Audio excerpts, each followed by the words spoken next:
Friends, welcome to my YouTube channel. हम supply chain management कर रहे हैं जिसकी हमने यूनिट नंबर 1 कंप्लीट कर लिया है। अब हम यूनिट नंबर 2 स्टार्ट करेंगे जिसके अंदर आता है हमारा मैनेजिंग रिलेशनशिप। अपने रिलेशनशिप को मैनेज करना, चाहे से वो रिलेशनशिप कस्टमर्स के साथ हो या फिर सप्लायर्स के साथ हो।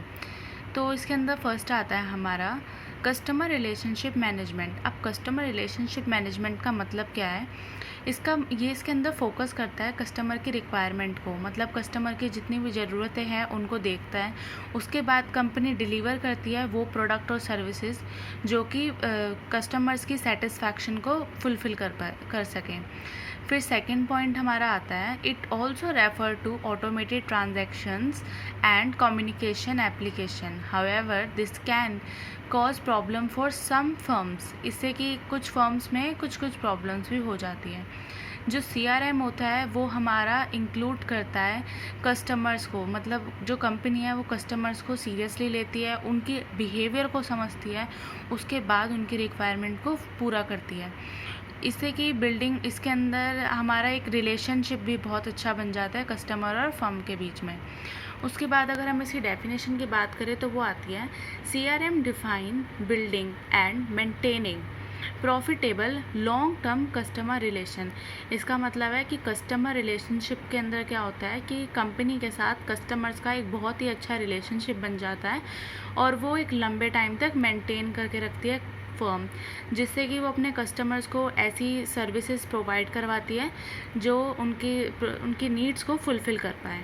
अब इसके रोल की बात करते हैं कि CRM का सप्लाई चेन मैनेजमेंट में क्या रोल होता है। तो अब हम इसके रोल की बात करते हैं। इसके अंदर आता है, the firm seek position as a value enhancing supplier to its customer.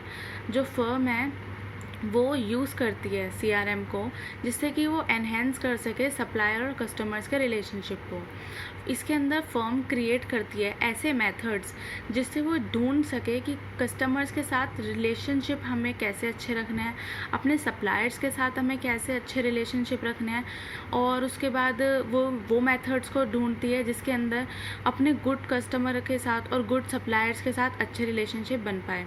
उसके बाद आता है, it may be necessary for a firm to certify its intermediate customers as to their abilities to adequately represent their firm's product, जिससे कि वो अपने firm product को represent कर पाए। अब इसके बाद आता है की tools and component of CRM। अब इसके कंपोनेंट्स क्या क्या होते हैं?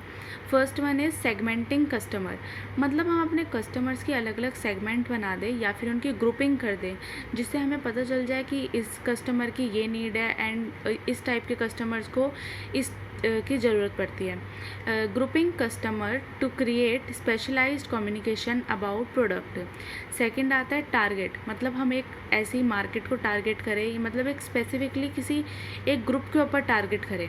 इसके अंदर हमारा आता है ईमेल और direct mail save labour and postage reduce chances of being a nuisance, मतलब इसके अंदर हम ईमेल और डायरेक्ट मेल का यूज़ करते हैं। फिर हमारा इसके बाद थर्ड आता है relationship marketing and permission marketing.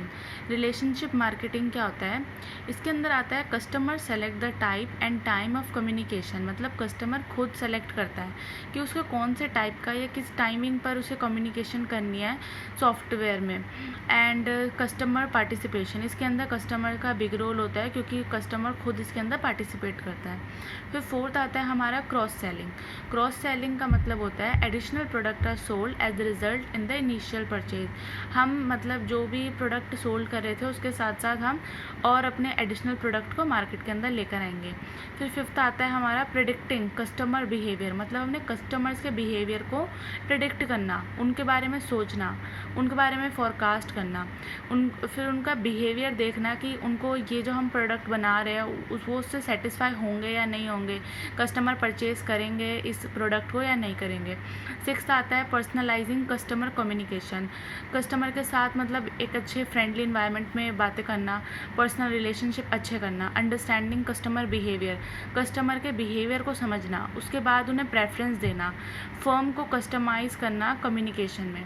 Event based marketing, ये हमारा लास्ट होता है।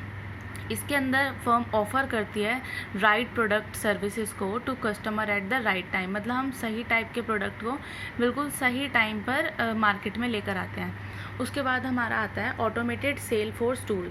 ऑटोमेटेड सेल फोर्स टूल के अंदर हमारा सबसे फर्स्ट आता है सेल फोर्स ऑटोमेशन। अपने सेल फोर्स के बारे में जानना, यूज फॉर डॉक्यूमेंटिंग फील्ड। अब इसका यूज़ हम बस हमेशा डॉक्यूमेंटिंग फील्ड के अंदर करते हैं, जैसे कि communication with home office and retrieving sale history. अगर हमें अपना हमारी सेल हिस्ट्रीज देखनी हो तो इसका यूज़ किया जाता है। इसके हमारे 4 एलिमेंट्स आते हैं, sale activity management, sale territory management, lead management और नॉलेज मैनेजमेंट। उसके बाद हमारा आता है मैनेजिंग कस्टमर सर्विस कैपेबिलिटीज़। अपने कस्टमर्स के साथ उस अच्छी सर्विसेज रखना, उसको मैनेज करके रखना। तो अब हम समझते हैं कि कस्टमर सर्विस होता क्या है। कस्टमर सर्विस बेस्ड होता है 7 रूल्स के ऊपर। 7 रूल्स होते हैं हमारे right product, right quantity, right condition, right place, right time, right customer at right cost. मतलब हमारा बिल्कुल सही प्रोडक्ट होना चाहिए, सही क्वांटिटी में होना चाहिए, सही कंडीशन पे हमारा अवेलेबल होना चाहिए, सही टाइम पर मिलना चाहिए, सही प्लेस पर होना चाहिए, सही कस्टमर के पास हमारा सही प्रोडक्ट पहुंचना चाहिए और वो भी बिल्कुल राइट कॉस्ट पे। फिर उसके बाद हमारा पढ़ते हैं performance measure are often designed around satisfying the 7 hours. मतलब परफॉर्मेंस मेजर हम करते हैं जिससे कि हम इसको सेटिस्फाई कर पाए अपने 7 आवर्स को। These kind of services can come at a cost. और इसके बाद हमारा कस्टमर सर्विसेज यहीं पे ख़त्म होता है। अब हम नेक्स्ट टॉपिक देखते हैं,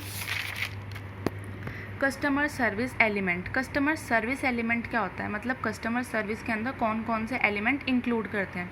तो इसके 3 एलिमेंट होते हैं, pre transaction element, transaction element और पोस्ट ट्रांजैक्शन एलिमेंट।